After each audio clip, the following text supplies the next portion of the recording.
Drama serial इंतहा में हम देखेंगे कि जावेद साहब जिसने आज से 20 साल पहले अपने दोस्त की बेवा जिसकी एक बेटी भी होती है सज्जल, उस बेवा से शादी कर ली थी और इस बेवा से इनका एक बेटा भी होता है। अब जब इनकी ओपन हार्ट सर्जरी होती है तो एक तरफ तो वो अपनी विल बनवाते हैं और दूसरी तरफ अपनी दूसरी बीवी और बच्चों को बुलवाते हैं ताकि मरने से पहले इनको अपनी पहली बीवी और बच्चों से मिलवाएं और इनको इनका हक दे सकें। मगर यहाँ जावेद साहब से एक बहुत बड़ी गलती बल्कि ब्लंडर ये होता है कि वो अपनी पहली बीवी और बच्चों को एतमाद में नहीं लेते और जो राज इन्होंने अपनी पहली बीवी अस्मा और उसके बच्चों से 20 साल से छुपाया होता है, वो राज इस तरह अचानक नौशीन और बच्चों को अस्मा और उसके बच्चों के सामने लाकर खड़ा करके खोलते हैं, बल्कि उनपे एक धमाका करते हैं और इनका तारुफ करवाते हुए कहते हैं कि ये है मेरी फैमिली, मेरी बीवी नौशीन, मेरा बेटा अहमद और बेटी सज्जल। जावेद साहब की इस हरकत पे अस्मा और उसके बच्चों का रिएक्शन तो बनता ही है और जब नवीद से ये सब बर्दाश्त नहीं होता तो वो नौशीन का हाथ पकड़कर उसे घर से निकालने की कोशिश करता है, तो जावेद साहब बजाय नवीद को समझाने और उसकी जहनी और दिली कैफियत का ख्याल करने वो तो उल्टा नवीद को एक नहीं बल्कि दो दो थप्पड़ मारते हैं और आंखें माथे पर रख कर उल्टा अस्मा को इल्जाम देते हुए ये भी कहते हैं कि ये तुमने अपने बच्चों की कैसी तरबियत की है। अस्मा तो इस एक के बाद एक होने वाले इंकिशाफ और हंगामे को देखकर सर पकड़ लेती है और नवीद भी अस्मा के रोकने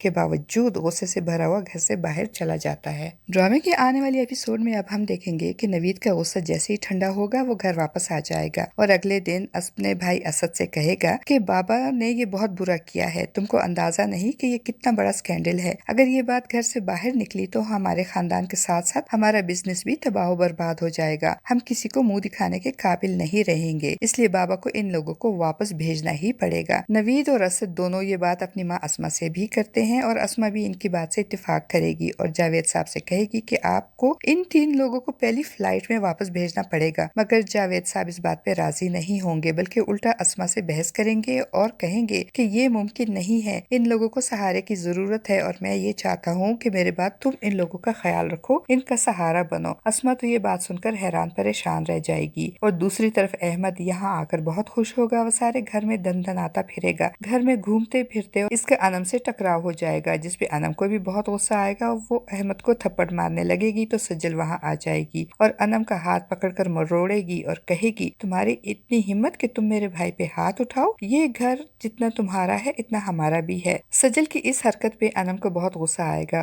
और वो अपने बाप से शिकायत करेगी, मगर जावेद साहब की आंखों पे तो नौशीन और इनके बच्चों की मोहब्बत की ऐसी पट्टी बंदी होगी कि वो अनम की बात सुनकर उल्टा अनम पे नाराज होंगे और उसे ही समझाने की कोशिश करेंगे। जावेद साहब की बातों से अनम मजीद नाराज हो जाएगी और अपना सामान पैक करके अपना सूटकेस लेकर वहाँ से जाने लगेगी, तो इसकी माँ अस्मा उसे रोकते हुए कहेगी कि ना जाओ मेरे बच्चे, तुम कहाँ जा रही हो, जिस पे अनम कहेगी कि मैं इस घर में तभी वापस आऊंगी जब बाबा इन 3rd क्लास लोगों को यहाँ से बाहर निकालेंगे। अस्मा अनम को मनाते हुए कहेगी कि मैंने जावेद से बात कर ली है, वो इन लोगों को वापस भेज रहे हैं। अस्मा अनम के पीछे आते हुए जावेद साहब को मुखातिब करते हुए कहेगी है ना जावेद साहब, मगर जावेद साहब का जवाब ना पाकर जब वो जावेद साहब की तरफ देखेंगी तो जावेद साहब अपना हाथ दिल पे रख कर खुद को गिरने से बचा रहे होंगे क्योंकि इनको एक बार फिर दिल का दौरा पड़ चुका होगा और यहाँ से ड्रामे में एक नया दिलचस्प ट्विस्ट आएगा। जावेद साहब तो दिल का दौरा पड़ने से इंतकाल कर जाएंगे और इसके बाद नौशीन और इसके बच्चे यहाँ मुस्तकिल डेरा डालकर बैठ जाएंगे और अस्मा और उसके बच्चों की जिंदगी हराम करेंगे।